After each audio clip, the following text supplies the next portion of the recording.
Welcome everyone. If you're feeling good, put an emoji to describe how you're feeling today in the group chat.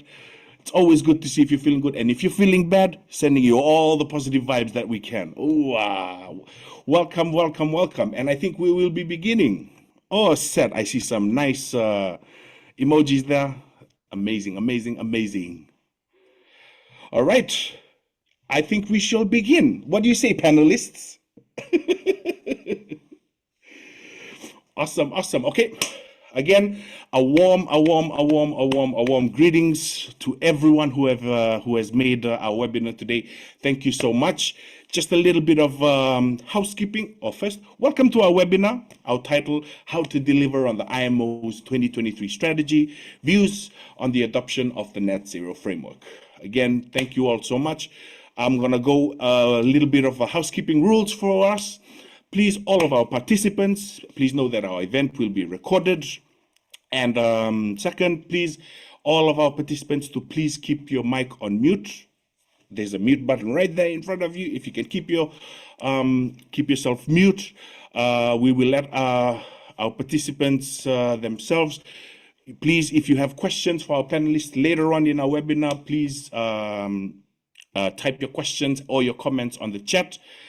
We will have our panelists answer a few questions from the audience after I've had some talanoa with our panelists with questions posed by our opening speaker today. And so we've also planned for an hour and a half of this webinar. But, you know, we're all in the spirit of Island Time. Again, welcome, welcome. We warmly embrace you all to our Oceania webinar today. In the spirit of Island Time, we're happy to keep the talanoa or this open conversation going a little bit over time for those who have the energy and the bandwidth. But again, we really, really appreciate you all. And so my name is John Taukave, and I go by JJ, and I will be your moderator for today's session. And so on behalf of the Micronesian Center for Sustainable Transport, a big, big thank you to each and every one of you for joining our third webinar for the year. And so before I go, I wanted to start our session off. You had a bit of Pacific jamming, and I want to start it off with a piece, again, to ground us in the important work that is going on at the IMO. And it's a piece that I wrote a few years ago, and it's a piece that really is close to me. And it's a piece called Hanua Hanuet. And where I call home, Hanua Hanuet means your home, your roots, your grounding, and everything that surrounds your roots back home. And so this piece is called Hanua Hanuet. I hope you enjoy it. And right before we go into our discussion and talanoa.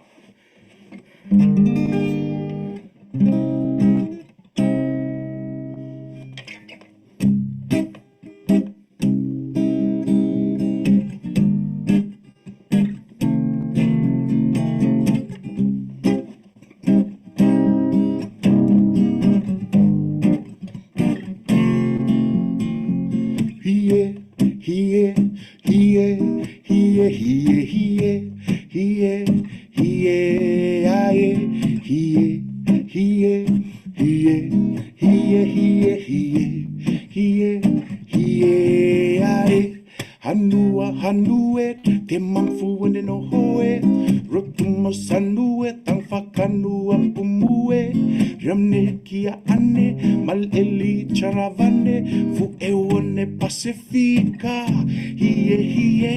Hanua, Hanue, te mamfuane no hoe, Oceano Sandu, Amfakanua Pumue, Ramnekia Ane, Paleli Charavane, Fueone Pacifica,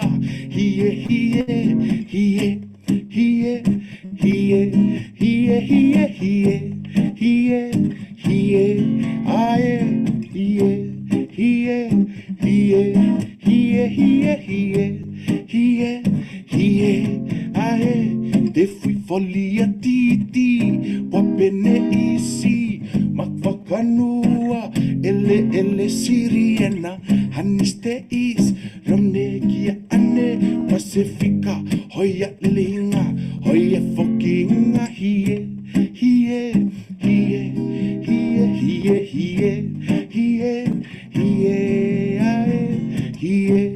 here, here, here, here, here, here, here, aye.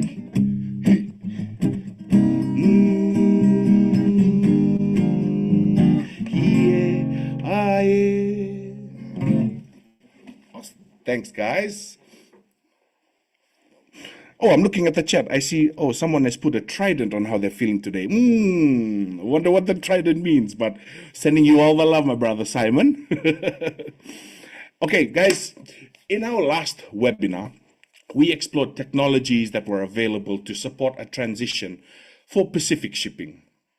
And what was very clear from that last webinar was that our domestic shipping system is not currently in a healthy state. And so shipping is our lifeline. It connects our islands, it enables trade, and it sustains our economies. And we remain highly dependent on imported fossil fuels, making us extremely vulnerable to global price shocks. And so today, we revert back to the global picture and the global space. We've all just come out of another at least 2 to 3 weeks of intense negotiations at the International Maritime Organization, the Intersessional Working Group, the legal committees, and the Marine Environment Protection Committee. And so this evening, I am very honored to be joined by some of the participants or some of the frontliners that were part of those discussions. Please welcome Michael Wiseman. We have Bruno, Arruda. We have Aseri and Driu, and we have Vusi September, also the big Monene, or the big chief in this case. So please give a round of applause for our esteemed panelists. We really, really thank you guys for coming on and sharing and talking story with us. And so we have a very experienced panel here to share story with us. Their bios will be in the chat, but before we ask them for their reflections on the meetings, as per our custom in our webinars, we always have someone who starts the pace off, who grounds us in prep for our talanoa and our discussions. And I will now invite Kiri Lalauvaki from the Micronesian Center for Sustainable Transport to set the scene for our talanoa. And so, Kiri, the ball is rolling, and now the ball is in your court, Kiri. I now hand it over to you. Vinakajan, can we just have the slides on the chat, please? All right. I'll keep this very brief. MEPC 84 was the warm-up event to MEPC 85. This November, the member states of IMO will need to decide the fate of the IMO. Will it remain relevant as a global regulator, or will we slide into a new global order of a messy patchwork of regional and national trading schemes? To maintain relevance, the IMO must make binding a set of measures to achieve the ambition unanimously agreed to in the 2023 strategy for reduction of GHG emissions. If it can't achieve that this year, it will simply be overtaken by regional approaches. The can must not be kicked further. We have run out of road. The net zero framework has become ground zero for IMO. The NZF is the maximum political compromise possible for shipping to meet its targets. To do so, we must have a technical and an economic element. It must be enacted now without further delay. Ambition is on a seesaw. On one end is the US and the Petros. They want the NZF eliminated. They don't support equity. They're rich, powerful, and happy to apply all pressure on any who disagree. At the other end is a six-pack. We are committed to 1.5. We own the moral and scientific high ground. We are friends to all and enemies to none.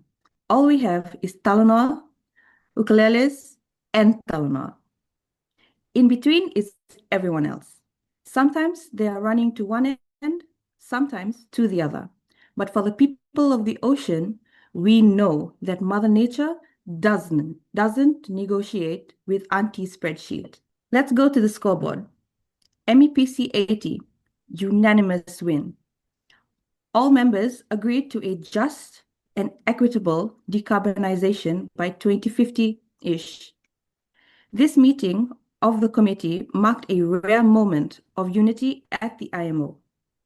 Member states agreed on a pathway towards net zero shipping emissions by or around 2050, grounded in the principle of a just and equitable transition. For many vulnerable nations, it was the recognition that climate action and fairness in that moment were on the same trajectory together. A powerful collective step forward. MEPC 83, an overwhelming majority agreed to NZF. Here was the key moment for the future of shipping climate action. An overwhelming majority of member states backed the IMO's net zero framework, signaling strong global support for turning climate ambition into real regulation. Despite intense negotiations and differing national interests, the momentum towards shipping decarbonization remained alive. The message in the room that day was clear. The transition is moving forward. Now to MEPC Extraordinary Session 2. Slim majority vote for delay. This second extraordinary session revealed how fragile consensus could become under pressure. In a slim majority vote, member states agreed to delay adoption of the net zero framework, exposing deep political divides over the pace, fairness, and the economic shape of shipping's transition.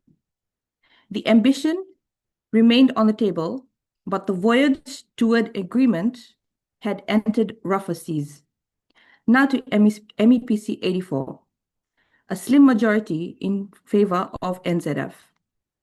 In slim majority, member states moved forward in support of the net zero framework, keeping the IMO's climate ambition alive despite intense geopolitical tensions and negotiations. The result was narrow but significant. It demonstrated that support for the NZF still outweighed attempts to reopen or weaken the framework. According to analysis from UCL, support for NZF strengthened again at MEPC 84 with 59 countries backing it as the foundation for future negotiations. Attempts to weaken key economic measures failed to gain majority support, showing that most member states still favor continuing with the agreed framework rather than restarting negotiations. The outcomes reflected resilience rather certainty, with momentum toward a cleaner shipping future still holding. Prior to MEPC 84, most online commentators were writing any real progress off. Uncle Sam had spoken, and the NZF was effectively dead. A few saw a glimmer of hope. For the Six-Pack Plus, it was just another day at the office. But the tide has definitely turned in our favor. We saw the US shock, and our tactics were less effective in this round. There is an increasing number of informed and active participants from the global south. Europe, for the main, held its ground. The industry knows change is coming and it needs regulatory stability and certainty. Everyone knows we need one global measure, and no one was happy with the price and security of oil and trade in the world today. The NZF is still on the table. That's the good news. But here's the bad news. It's not alone. Now there are other, much lower ambition proposals in the mix. Fortunately for us all, one of those is from the Six-Pack. The levy is also back. Which way does the seesaw tilt next? Does the tide continue to rise? John, my questions for our panel are, firstly, do you think the current momentum is enough to secure adoption of the net zero framework, do you think adoption can take place at MEPC in November? Do you think it can still adopt the NZF as it is? My second question, regarding the upcoming ISWG sessions, MEPC 85 and the ES2 follow-up, what are your expectations? Do you expect the upcoming meetings would lead to more consensus around the NZF or reopen fundamental divisions? From your perspective, what would constitute a successful result from these meetings? My third question, what are your anticipated next steps concerning the NZF? Additionally, how should supporters of the NZF coordinate to ensure a successful result? Back to you, John. Many thanks, Kiri, for laying out, the groundwork, or laying out the mat for our Talanoa today. And again, thank you all for joining, and thank you to our panelists. We're going to move now to our Talanoa with the panelists. And again, reminder to our audience, please feel free to share any questions or comments in the chat. And once we finish our Talanoa with the panelists, we'll move over to our Talanoa with the audience and the panelists. So again, thank you all for that. Okay, let's do a quick round. I want to start off with my brother, Michael Wiseman. Michael Wiseman, how are you? Struggling to find the unmute button, but other than that, not doing too bad. How are you doing?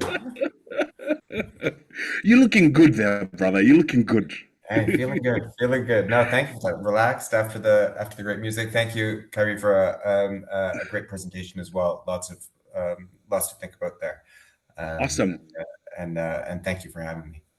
Awesome, man. Thank you for coming on board as well.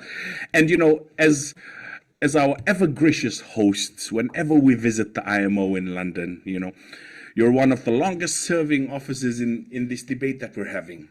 And so the UK has always been one of the staunch supporters of the net zero framework. And so I'm building on Kyrie's question is, has the tide turned? Have we done enough? And do you think the current momentum is enough to secure adoption of the NZF? I mean, I think there's a few different answers within those those questions, right? In terms of has the tide turned? Yeah, I think it definitely has. I think, and I'm going to say we quite a bit during my answers here, and by we I mean the net zero framework supporters, the net zero friends, the net zero family, the whole net zero collective. I think we should feel better coming out of April, certainly than we did last October. I think it didn't just sort of stabilize. I think we saw growth as it was mentioned with the some of the analysis that's been done since over the last couple of weeks. I think it's a growing recognition, right, that there's how critical the economic side of the net zero framework is, that these things work in balance with one another. The fund, the ZNZ, the sort of the green fuels reward element of that, and how crucial they're going to be for delivering on the strategy. And by the strategy, again, it's not, it's the GHG reduction target, certainly, but it's also all the other commitments in there, just and equitable transition, the green fuel transition.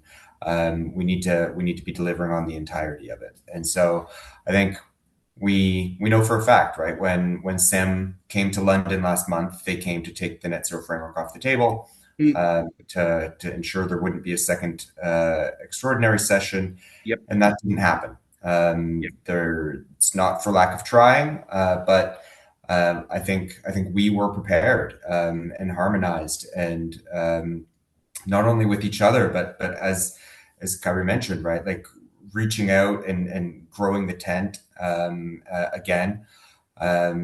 I think April was, it was going to always be a bit of a stepping stone, right? So maybe that changes the calculus for some people, but it's a also much different geopolitical situation than in October, right? There was a vote at 84.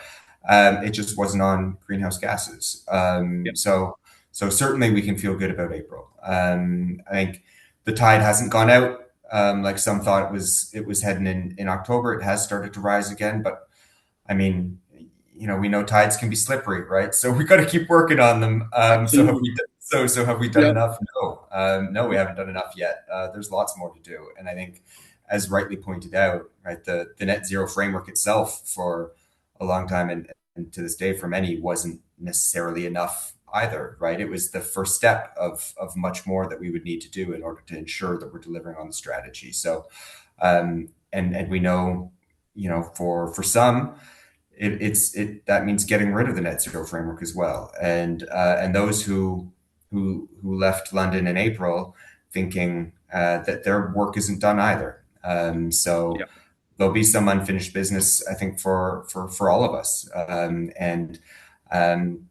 And there were, honestly, I think from those who supported the net zero framework, like there were things we would have wanted a bit more of in April, right? Like we wanted to see more tangible progress on the fund. Yeah. We wanted to see, that green fuel reward, the ZNZ rewards, to advance as far as some of the more technical sides of the fuel standard. We wanted to see even more and even broader voices supporting the framework and doing so in a more unconditional manner and being able to speak freely to it and be solid and ongoing supporters of it with a commitment to deliver on the strategy. So the current momentum, it's a good start. It's a good restart. Yeah. I think we've seen there's an appetite to get back to it ahead of September. It's hard to believe, but it's only been 2 weeks ago that we finished, but in 2 months we already have our next paper deadlines coming up. It's True. Yeah. so I think there's a lot of us that might be a bit on the tired side, including from our entire delegations and in our capitals. But I'm hoping this momentum helps to energize us and gets us feeling good to keep working together, to keep growing that harmony because it's going to be a challenge. But I think we were that work that we all did together, that coordination, that harmony, that's not unlike the music that we heard just now, right? It's all about those harmonies, right, John? Absolutely, man. Thanks, Michael, for that. And I wanted to build on what you're saying. There is a lot of work. There is a lot of work to be done, and really, hats off to all of the coordination efforts that our Net Zero family was doing throughout the 2 weeks. And which brings me, because I want to ask each of the panelists, and you can't say the same thing. What was your highlight? What was the highlight for you in those 2 weeks? Yeah. So I think. And without, you asked me earlier about the emoji, and I picked octopus because octopus is my favorite animal.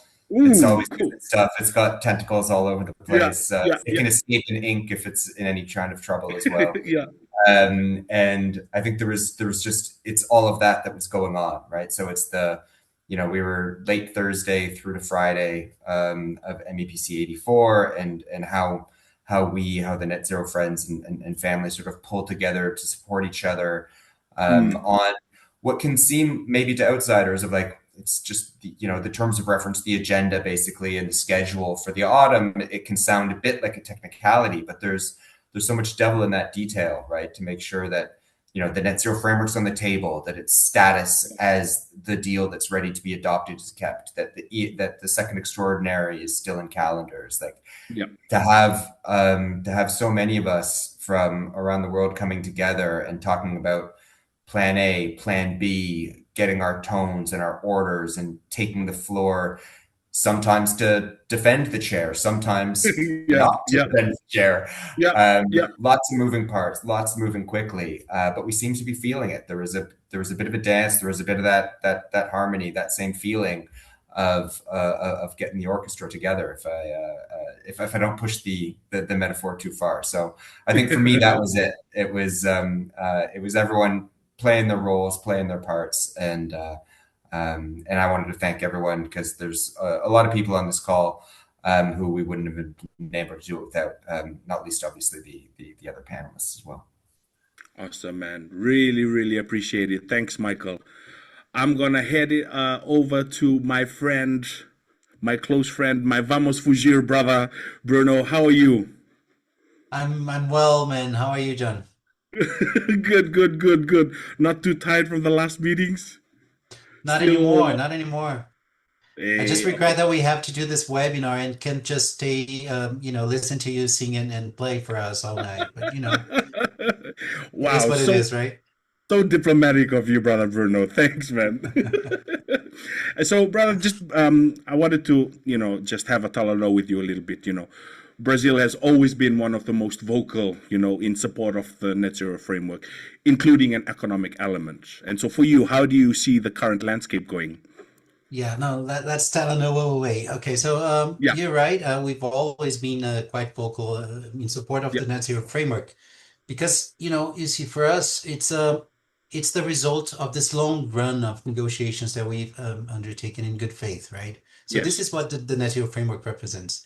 And you mentioned the economic element, which for us is an integral part of the architecture that we managed to develop, with this spirit of accommodating all the different views in the best possible way. So, in our view, this is what the net zero framework with its economic element represent, and the landscape. It's very yeah, challenging, of course. We think that maybe the main risk that we face now would be to lose focus, because John, that sometimes while we're trying to solve a problem, we end up getting entangled and mm, just getting off track entirely.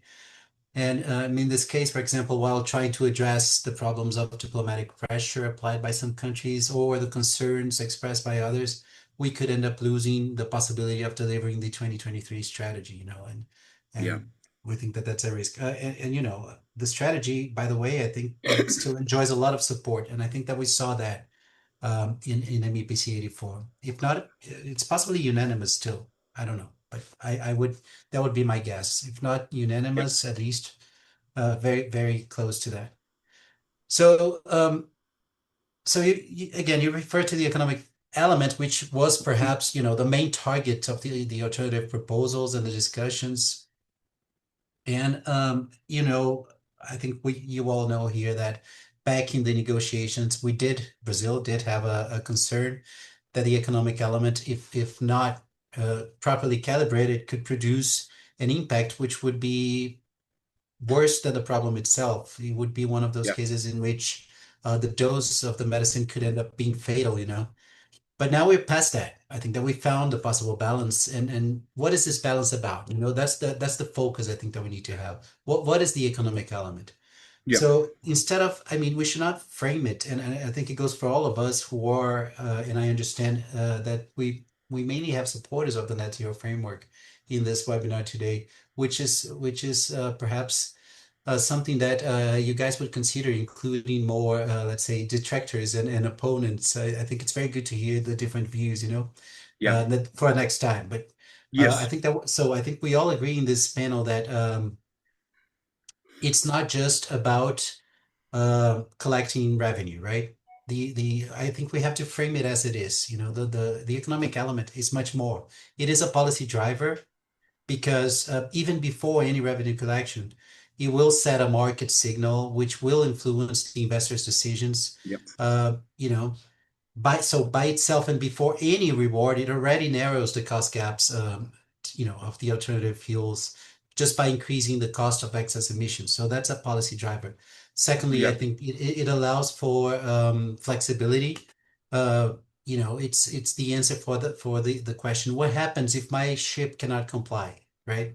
I need some flexibility because what happens if I cannot get a certificate of compliance? I need to have another way of compliance. So the answer for that is the economic element in a way. yeah, Um, but then in the end, the revenue collected, as the result of this important drivers and instruments, it will be reversed back. It will be reintroduced, and it will help to further narrow the gap to zero or near zero fuels by establishing the rewards. For example, it will allow for the necessary upgrades in port infrastructure. It will promote equity through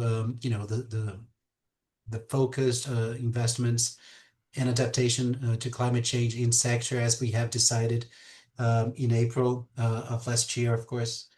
It will build capacity, especially in our developing countries. So I mean, it's an integral part of the agreement.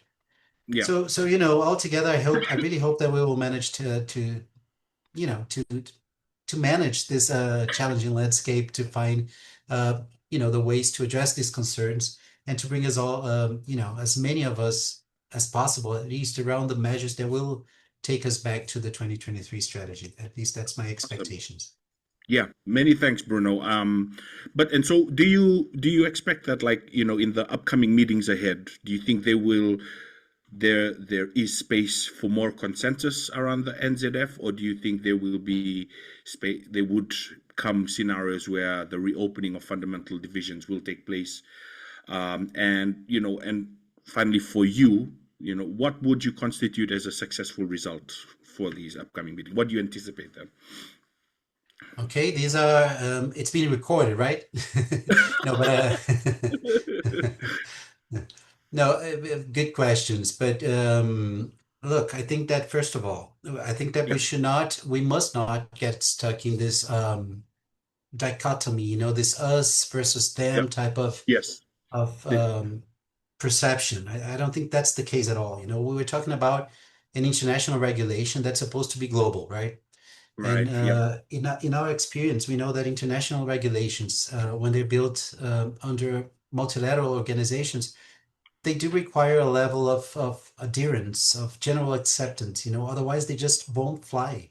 Even if the rules allow for some type of forceful victory, I think that there's no possible victory by force. That's, in short, that's what it is. I think that we must try to do like Bruce Lee always said, and be like water, my friend. You know what I mean? We have to find the impossible consensus in this case, and I think that we can use the meetings to do that, to find possible ways. I mean, now I think that it's, when we talk about, is there a possible consensus around the net zero framework as is? It's a very complicated sentence, True. I think, again, we should not lose focus, and the focus is we have to have a good enough set of measures, which it is embodied by the net zero framework, which will deliver by the goals that we set for the 2023 strategy. And we have to have as many of us as possible in the boat with us. Otherwise, it's not going to work. So I think that our notion of what is a good outcome should not be conditioned by an all or nothing type of approach. You know what I mean? It's either exactly as is, or it's not a good outcome. I'll give you an example, John. It cannot be exactly as is. That's already known. We know that at the very least, the dates need to be updated, right? So that's already a little something that can be adjusted. And I mean, it will have to be adjusted, because now, I mean, considering all the deadlines for adoption and all, we will have to adjust that. Another example, what if we decide to change the name, and call it, I don't know, the John Taucave Amazing Framework or something like that? Would it be like a fatal flaw if it's called something different? And that sort of, perception that we have to build in us, so that we don't lose focus. The question that we have to ask ourselves is, I think, first, what is whatever framework we end up adopting is doing? What is it doing? Is it capable of delivering? Second one, can it be perfected over time? I think that's crucial too, because we do understand the current geopolitical constraints to the negotiations, right? And number three, does it have enough support not to be killed after being adopted or after being approved? So I think that we have to have those elements in mind when we decide, when we're talking to, among ourselves, and, inwards, thinking to ourselves, am I happy with this outcome? Is it a good outcome? Will it take us to a better place? Will it take the planet to a more, promising future? I think that we have to keep those things in mind. But so I really did like the slides, by the way, considering they were not AI made. I like that touch, but I would invite us all to have, let's say, a less conflictuous and more looking for consensus, with our hearts open type of posture, coming to this conclusion. Yeah. Thanks, Bruno. And again, finally, what was your highlight in those 2 weeks? What was a highlight for you in those 2 weeks? Seeing you, of course, man. It's kind of hard to pick. It's kind of hard to pick, you know. It could have been Michael coming on Friday night and saying, "Okay, what else do we have to do tonight?" And I'm like, "Come on, man, let's just, I don't know, have a beer and go to sleep sometime, you know." Yeah, Because I mean, we're all so much. We had our hats wrapped around we were so focused in working and doing everything we needed to do that that was to me a very close expression of what we were all feeling. Like, are we forgetting something? So thanks, yeah. Michael, for that special moment on Friday night. Yeah, absolutely. It was great to see that we were considering all different scenarios and we were making sure that we were all prepared for those scenarios and just the constant meetings. Yeah, it was good to be a part of those spaces as well. So again, thank you, my brother Bruno. I owe you a beer at the next meeting. Thanks, man, and thanks for having me. And let's play on the next one, eh? Absolutely. Munene, how are you, my brother? We're good, Brother John. I hope you're well. You Oh sound man, well. I heard from my twin that you're at the current meetings at the IMO. I think you guys met there. Yes, we are John, here. the other John. My shout out to Yes. brother John Kotoke. No, Hey, bro, you need definitely. to tone it down a bit. Tone it down a bit. You're working a lot. Yeah, it's tough. It's tough. How are the current meetings going there? No, they moving very well at the moment. I think day one was nice and smooth. We expecting some interesting discussions, perhaps from the beginning of the week, next week. But for Yeah. now, so far so good. Thank you. Awesome. Awesome. Awesome. Thank you. Firstly, thank you for joining us. Thank you for giving space. I know you're at the current meetings right now going on in London, and we really appreciate your time and space to come and join us this evening. Thank you. Brother, it was really, really inspiring to see that Africa, you know, having an increasing voice in the negotiations at the last meetings. And I think it's overall, it's an important role to see the increasing levels of participation that we're currently seeing from from Africa, and and also from our brothers and sisters from the Caribbean. And so, Vusi, from your perspective, what are some of the challenges and opportunities that you see aligning with the net zero framework? Yeah, no, And what are thanks. your expectations? Yeah. And the last bit, sorry, John. And what are some of your expectations coming for the next meetings? Okay, sure.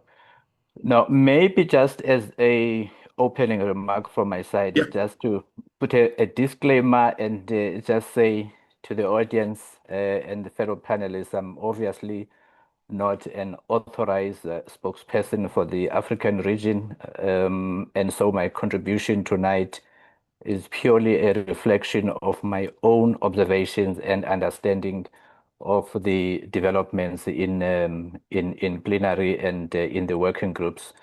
And these are not also far-fetched. They are firmly based on some of the papers that were submitted by African member states to Yeah. both the Intersessional Working Group 21 as well as MEPC 24, as well as interventions that were made by a number of African states in full view of everybody that participated in the sessions, whether in person or virtually. So these are my views and Yeah. my observations.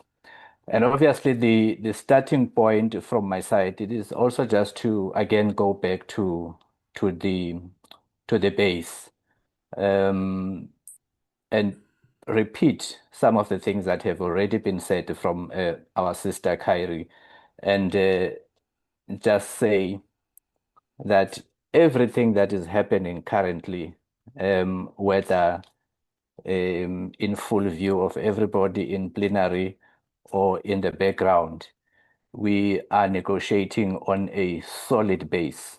And that solid base is formed by the strategy that was approved by acclamation in 2023 and a couple of years of negotiations on how do we then operationalize that strategy, which yielded the net zero framework as well as the draft amendments to MAPOL.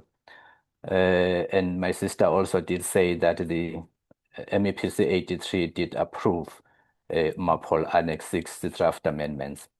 Now, the point that I'm getting at is that in the last session, our parting shot as a collective, not as different groups, but as a collective, was that there is an agreement that is captured correctly and accurately in the report of the session that when we meet again through the intersessional working groups, we are going to consider proposals on how to address concern. So that tells us that our base is intact. Its concerns on the draft amendments to MAPOL Annex 6 on the net zero framework in line with the approved strategy. So if you also recall, the words of the Secretary General were that we are back on track. So I will come back to this. Yep. Then going back to the participation of the African group, in fact, not just the African group, and also the Caribbean colleagues, as well as the Pacific and other groupings from the global south. That was very, very encouraging. And I think it's the realization that regardless of whether you are quiet or you are participating, the impacts of climate change will reach you wherever you are. And therefore, instead of being a spectator, it is much better to become part of the solution. It was very encouraging again to see the African group being clear in what they want to see in the process and in the framework, and culminating again in the papers that we saw as focusing in the main on the net zero fund. The other element that really energized the African group is to understand that in as much as there isn't a clear African voice on the issue, the African continent at the highest level, at the AU level, has been thinking about this and has been working on it. And therefore, in the two sessions, the Intersessional Working Group 21, as well as MEPC 84, I'm sure colleagues saw a representative, a senior representative from the African Union participating in the discussions. That also gave comfort to a lot of African countries to speak up in the room in a very aligned manner. Then if I can just go then quickly to some of the challenges that also contribute to the participation that you saw, what you call a growing participation from the African group, is the obvious key challenges. One, to ensure that the transition to net zero remains just equitable and inclusive. Yeah. And many countries in the African continent, and I'll dare to say that in many developing countries, still face various limitations relating to infrastructure, specifically port and bunkering infrastructure, access to relevant technologies, the issue of financing, food security, as well as technical capacity. And therefore, there is a genuine and a legitimate concern that the transition should not unintentionally widen existing economic and developmental gaps. So, in the main, those issues need to be safeguarded and, if not, improved. Therefore, this is again a justification of the importance of the economic element, as well as the fast tracking of the development of the guidelines on the net zero fund. Then looking at opportunities, also we are not just participating for purposes of benefiting from the revenues that will be collected, but we are also more interested in playing an important role in the future supply chain for alternative fuels and green energy solutions. Many studies have been conducted in the African region. In this case, I will make an example of my own country on the opportunities, plenty opportunities that will be brought about by the decarbonization in our country. We are one of the countries in the region that have been confirmed to have a huge potential in developing alternative fuels, especially green hydrogen and green ammonia. And therefore, this becomes very important for us. Well, the African continent, I think everybody knows we have a growing population, especially among young people. But the biggest challenge at the moment is that of unemployment. And therefore, we also see an opportunity in terms of the creation of new jobs in this new green economy. And we are fully aware of the fact that this is not going to happen overnight. And therefore, it is a process that we must stay very close to. Then, if I can again venture into responding to what is likely to happen or what are the expectations in the upcoming months, we're very happy that there was a firm agreement amongst member states that we will have the two intersessional working groups, 22 and 23, and then MEPC 85. Again, I go back to the words of the Secretary General that we are back on track, and that is sincerely the feeling that I got in the room. It is not going to be easy. There will be attempts, I suspect, to try and put the net zero framework on par with new proposals that will be put on the table. Hence, I started with the text of our terms of reference to say, as far as we understand the text, is that our discussion is going to be focused merely on how to address concerns. Now, for us to have productive intersessional working groups as well as MEPC 85, it all goes back to negotiating in good faith. So if we say there are genuine concerns with the net zero framework or the draft amendments to MAPOL Annex 6 or both, then we need to see exactly what the issues are. This is why I'm saying it's not going to be easy. So we need to be able, out of all the proposals that are put on the table, be able to see what papers or what proposals are really geared towards assisting us towards facilitating more convergence on the issues that are still outstanding. And therefore, we need to have a clear sight and a list of these issues. Then we need to use this intersessional period to then have an honest attempt to address them. It might not be possible to address all of them. And that's exactly how we got to the net zero framework, which is a compromise position. And therefore, I suspect the only way out again during this intersessional period is to agree to disagree on some of the critical issues and be able to take forward whatever we are able to agree on. We remain hopeful that significant progress will be made in this intersessional period. I take note and subscribe to Bruno's response to whether it's possible or not to adopt the net zero framework as is at MEPC 85. It's obviously the first prize for the pro net zero framework groups.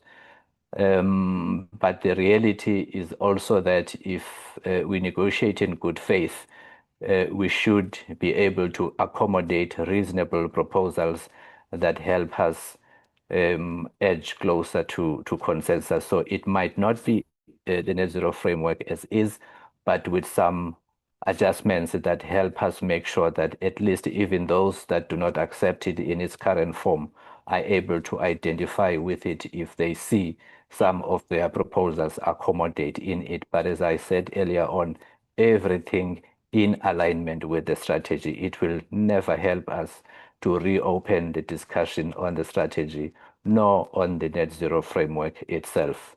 We can change the title, but the work that we have done, it will just demoralize a whole lot of people. And then the last point, I'm sorry, I'm taking a bit long. The last point. Don't worry, brother. Don't worry. Don't worry. Again, it is just the importance, and this is a very, very positive note because everybody seems to be agreeable or agreed to the fact that we do not need the many regional measures that may be introduced if we do not agree on a universal instrument. So this is really one point that can really help us find convergence to avoid regional measures by making sure that we have clear timelines on when we are going to adopt. So even if it is not at MEPC 85, hypothetically, that we should have a date at least by the end of the year that is very close to MEPC 85, even if it's during MEPC 86. I'm just making an example because again, prolonging the discussion will make it lose momentum and then regional measures will start kicking in. And I don't think any one of us has got a full appreciation of the cost of the regional measures as well as the disruption that they will cause on global shipping as a whole. I will stop there then, Brother John and colleagues. Many thanks, Vusi. I mean, thank you for sharing your insights on it. Yeah, exactly what Bruno said. Which brings me to the part. What was your highlight for the in the 2 weeks that you were there? Yeah, you mentioned one which I will not go to. I know your highlight, but with that highlight, which I will not mention, I just want to say that there is a lot of work that happens behind the scenes. Yes. And unfortunately, from time to time, you see one or two people coming to the fore to represent whatever achievement that the committee comes up with. But it's just for everybody to know that there is a lot of people behind the scenes Yes. that work to put together some of the solutions that have taken us to where we are. And the biggest highlight for me, because I can't go to that one, is definitely the return of the African Union back to the IMO. Oh, Uh, yes. Yeah, Yeah. for me that's a very big one and a commitment that they will continue to participate. It then means that the African voice is not only going to be heard during MEPC meeting, but across all the organs of the IMO, and this is very helpful for the organization as a whole, and then Yeah. especially for the African region. So thank you, Brother John. Yeah, you really picked up. That was a highlight for me too. I really love that moment when they came Yeah. and they started and they participated. That was amazing. Thank you. That's why you're the Munene. That's why you are the Munene. Thanks, Vusi. My sister Aseri, how are you? Bullet John, I'm good. I don't know. There's something about you that's radiating. It's so nice. So good to feel that vibe. You know, you've just come out from the 2 weeks in London, with Fiji, and you went straight to another regional meeting last week, and now you're back, in capital. It's it's been a whirlwind for you. I can only imagine, but I really appreciate my sister Aseri, for coming on board and talking story with us. Yeah, Naka and John. and so, the six pack. The end for the six pack, the net zero framework is already a huge compromise that we had.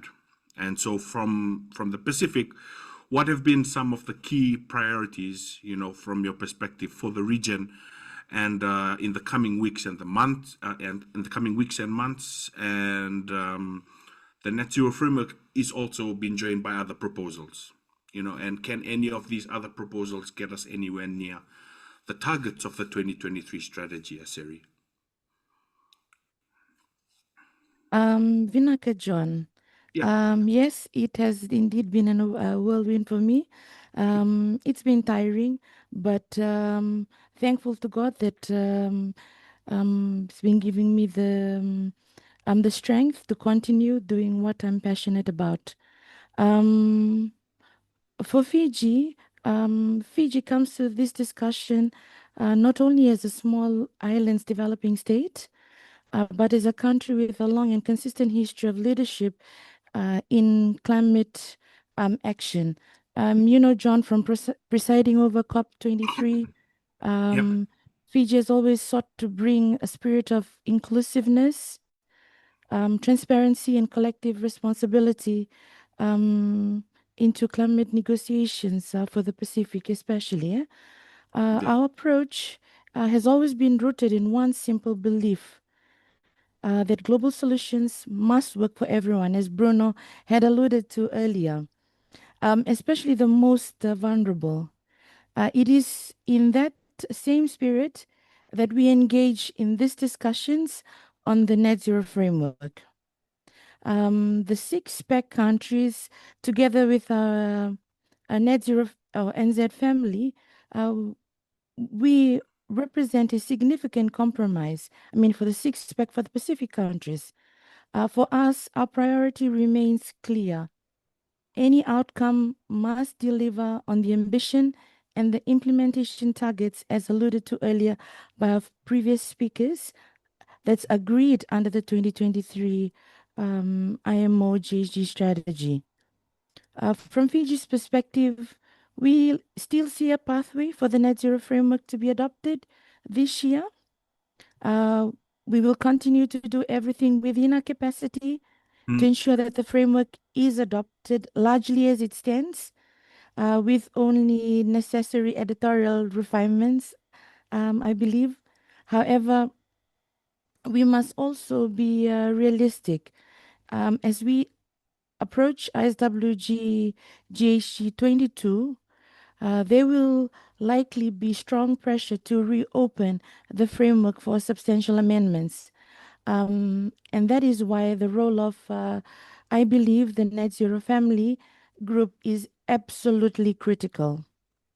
For Fiji and the Six Pack Plus, any agreement must remain firmly anchored in the targets of the 2023 GHG strategy and contribute meaningfully to a just and equitable transition. In the coming months, our objective must remain focused. For all supporters of the NZF, the goal is clear. We need a global measure that can meet to the greatest extent possible the IMO 2023 targets, drive the energy transition of shipping, provide meaningful incentives to the global fleet, and ensure a level playing field, and most importantly, deliver a just and equitable transition. John, allow me to be clear. Fiji has significant concerns regarding proposals that would alter the current framework in ways that may weaken its overall effectiveness. In particular, suggestions to scale back reduction targets, shift from mandatory pricing mechanisms to voluntary approaches, or remove the fund altogether risk undermining the integrity of what has already been a carefully balanced and negotiated outcome. While we remain open to constructive dialogue, we believe it is important to preserve the level of ambition and commitment that has been collectively agreed. Any further dilution would make it difficult for us to support such changes, especially given the already constrained level of ambition reflected in the current framework.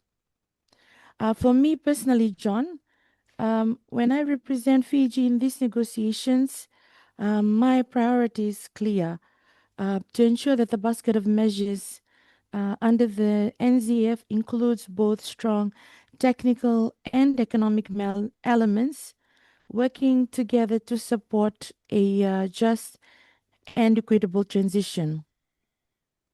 We acknowledge that meaningful measures will likely increase the cost of shipping. However, for Fiji, the question is not whether there are costs, but how those costs are managed and who ultimately bears them. And that's why, I mean, for me personally, when I attend these negotiations, when we deliver interventions for Fiji, we must ensure that, the cost of shipping does not translate into a higher cost of living for ordinary Fijians, particularly given our heavy dependence on maritime transport for essential goods. Secondly, that our seafarers and maritime workforce are supported through access to training, technology, and capacity building so they can participate fully in the transition to low and zero emissions shipping. Thirdly, I mean, this is something that we've been consistently arguing about, all six PEC countries and most importantly, seeds. DNI's disproportionately negative impact on seeds like Fiji are effectively addressed through strong safeguards, including predictable finance, targeted technical support, and equitable redistribution mechanisms under the fund. The overall framework, John, delivers a jet as we would like to see it, one where the burden of decarbonization does not fall unfairly on vulnerable states, but instead creates real opportunities for resilience, economic participation, and sustainable growth across the Pacific. Well, just to conclude, John, for Fiji, this is not just a technical negotiation, or some may say political negotiation. It is about our people. It is about fairness. It is about ensuring that the transition we are designing today does not repeat the inequities of the past, Yeah. but instead reflects the principles we have long championed in the global climate process. We have stood before the world before, calling for ambition, for equity, and for solidarity. And we do so again today, and we will continue to do that. And we ask that this framework strengthens rather than compromises our resilience, our economies, and most importantly, our shared future. Vinaka John. Vinaka Aseri. Building on to that, the mentioning you had that you had shared, one of the proposals that the six pack, from the six pack is, it calls for revisiting the levy, and so this surely could be the right economic instrument that we want to see in real emissions reductions. How do you see that happening? What are your reflections on that? Thank you, John. Yeah. We've always argued, as you rightfully stated, that a levy remains one of the most clearest market mechanisms to drive behavioral change and reduce emissions. Yeah. Introduced by the Oceania 6 or 6 pack plus, universal levy is our most important scientifically based solution because it can help create predictable support for climate action, cleaner fuels, and equitable transition measures. Yes, for us, Oceana will look to reintroduce a universal levy proposal if the NZF is reopened for wider renegotiation. We view the levy as a way to help ensure that the transition is fair, effective, and globally shared. To maintain midterm measures ambitious by resubmitting the levy proposal with revised parameters supporting fund guidelines development and also using scientific evidence to counter proposals aimed at dismantling the net zero framework. So yes, John, something that the the Pacific has always been arguing about is the polluter pays principle. And I, for one, strongly believe in that. Thank you, John. Lisa, thank you, Vinaka. And finally, my question was, in the 2 weeks in the week that you were with us, mind you, what was your highlight being there at the meetings? Vinaka, John, for me personally, I think the highlight for me was the fact that we able to negotiate, draft our interventions and ensure, for all the NZ family to ensure that NZF is still on the table and it will serve as a basis of discussion in our next intersessional. Yeah. Oh, Isa, thank you so much. Wow, what a great talano that we've been having. I really appreciate, our panelists for coming in and talking story with us. We're going to now move it to our beautiful audience, for our esteemed participants that have been waiting on the sidelines.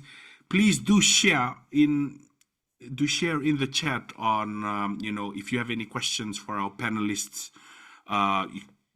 You can share your comments or any questions, but also you can raise your hand if you want, and we'll give you space.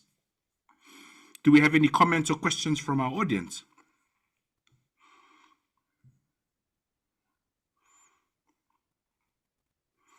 If there are none, that means the talano was really, really informative. I guess we answered them all. Job done. I think so, yeah. Well, but in the meantime, oh, Michael, I was just about to start. Okay, Michael, you spoil my flow. Michael, we give you the space, and then I think, Aaron, you wanted to say something as well. I'll give Michael, and then I'll hand it over to Aaron. Okay. It's just a comment since nobody was saying anything. I think that the important thing to realize is that what we're seeing now is that it's very difficult to imagine that we could adopt anything other than the net zero framework. There's no possibility of going lower because that won't make any sense, and there's no real chance of going much higher at this moment because we have all now accepted this very low level of ambition. So since there is no other outcome possible, either to adopt the net zero framework or to do nothing, how does the panel see the chance of doing that this year? Was that a question, Michael? Or a comment? Well, it's a comment, but I'm glad to hear it contradicted. Thank you, Michael, for that. Aaron, I give you the space. Yes, I'm currently conducting research to how the small island developing countries, so most of you are from there, could really be helped by the distribution of the fund. Do you have any concrete ideas how the fund should be distributed towards your economies or your green transition that it could be helped? I thank you, Aaron, for that question. I think that question is you were looking at the Pacific countries. Your research is on the Pacific countries. Aseri, I'll give some space to you for some comments on that. Thank you, John. There was a paper that was submitted that was co-sponsored by a majority of the Pacific Island states. I think it was for, I stand to be corrected on the intersessional number, but it was during one of the intersessional meetings, and there was a detailed governance and distribution framework that was included and highlighted in the paper. In my earlier statement, I had highlighted just a little bit on DNI. So aside from DNI, we, from the Pacific's perspective and from Fiji's perspective, aside from addressing disproportionately negative impacts, we're also looking at how the funds could assist in our research, in our R&D for the Pacific. But I'm happy to share that the Pacific has a detailed framework that has already been submitted to IMO, and perhaps John can circulate that document Absolutely. to Aaron because it's publicly available document anyway. Absolutely. Thank you, Aseri, for that. Aaron, I will work with our team to get you that document so that you can have a look at that as well. Yeah, that's great. And I'm also going to try to get some interviews with some people from small island developing countries. So I'll try to connect you so we can maybe talk later and assess what's best for the impact for you. Absolutely, brother. Thank you for that. Right. Thank you very much. Thank you. Great meeting. Thank you. Thank you. Thank you. Guys, we are slowly reaching towards the end, and I'm gonna have one more round of our panelists just to give some final comments or some final sharings. But in your final sharing, I want if you could share what inspired you to come to be in the IMO. What got you into this space in your final sharings? I'm very curious. I want to know the foundations of what inspired you to get into oceans or into maritime shipping in your final sharings. So I will start off first with Brother Bruno, and then I'll hand it to Vusi, my sister Aseri, and then we'll end off with Michael Wiseman. That's a tough one, man. You didn't warn me before, but it's fine. It's fine.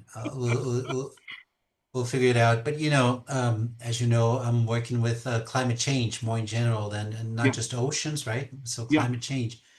And, I think that what drove me to climate change was, first of all, this sense of, that, I mean, I had two babies at home and I felt like, I have to do something that, matters that was the first thing. And, back, I was living in South Africa back then. Yeah. And I knew that Brazil was about to offer to host a climate COP. And I thought that, that could maybe be a good timing for us as a country to try to influence things in a good way. And I wanted to be a part of it. So in my case, that was the inspiration. And then I didn't even know about the specific discussions going on at the IMO. So that was a very positive surprise to me. And nowadays, I think that's possibly one of the most important things currently happen in the climate universe. I think that we have in front of us one of the most concrete opportunities to actually change something, and not waiting to let this one go. Perfect, brother. Appreciate it. Brother Vusi, any final comments, and how did you get into the IMO space and into this roller coaster ride? Yeah, no, thanks, Brother John. My final remark is just to thank you and the team for this session and for inviting us to participate in it. It's a learning process even for us by talking about these issues, especially in a setup like this, as well as to thank you for your passion and the team's passion in making sure that we get to the finishing line. Then how did I get to participate representing my country at the IMO? Yeah. What's the story? What's the story? Honest answer is by accident. Just What happened? no. I promise you, I never, not in my wildest dream, thought I would be where I am today. I was lucky enough to be identified by somebody who just understood the work that I was doing at the time. My background is in customs and border management, as well as short-term insurance, with a little bit of marine insurance. Then I had an opportunity to go to Malmo, came back and joined the South African Maritime Safety Authority. The last role that I had at SAMSA was that of executive responsible for intergovernmental relations and international relations. So I was purely brought into the IMO because of that background. Obviously, the impacts of climate change in general are visible everywhere. In my country specifically, we really have no answers to it at the moment. That's why we have a very huge program at a presidential level. That's where our climate change and climate finance programs are run, and that's how seriously South Africa takes the issue.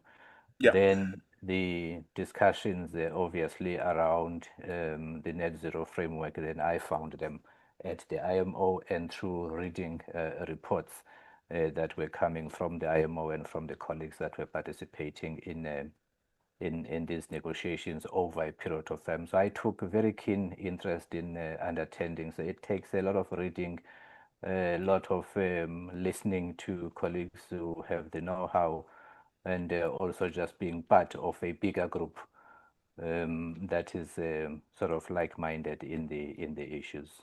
So that's my story. Thank you.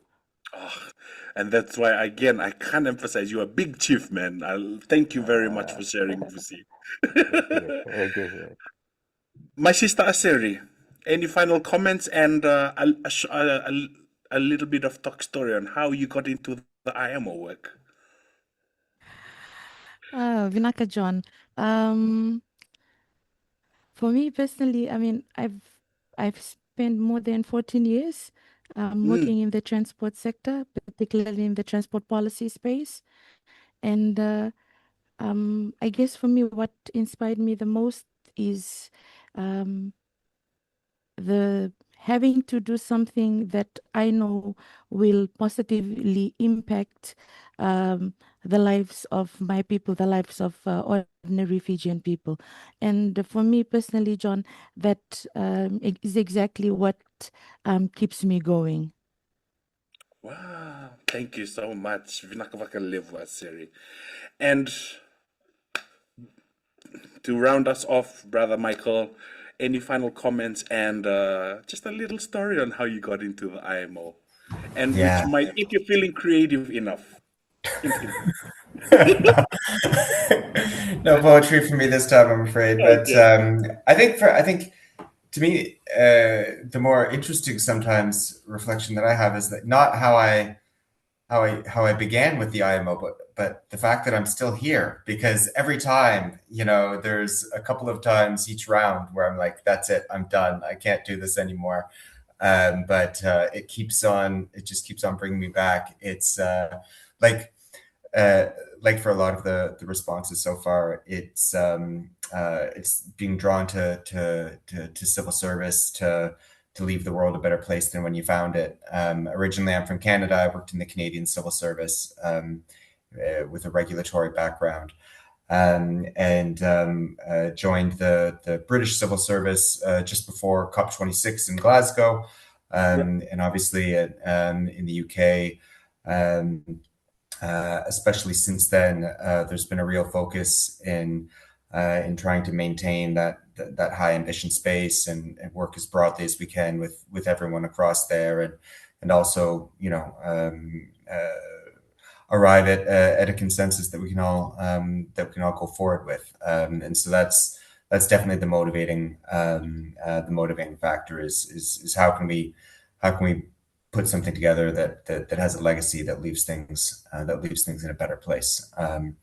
I say that, you know, not just for me and like Bruno, like a lot of us on this line, I'm sure we all have families and people we're doing it for.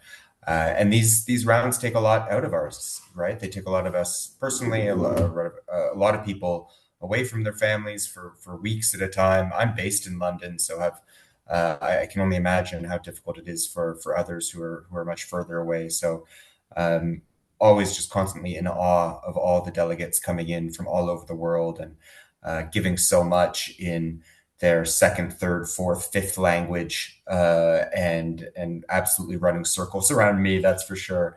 So just the colleagues that we get to work with, I'm just constantly awestruck by it. It's a very inspiring environment, even when things are going bad, that we can all sort of take solace from one another. And there are some of those, if you got to cry, or but then you start to laugh, and so the tears are a bit better in the end. And we always know there's another round coming where we can try again and pick ourselves back up. So just feeling blessed and feeling blessed to have been invited here by the good folks at the MCST. So thank you so much for organizing this.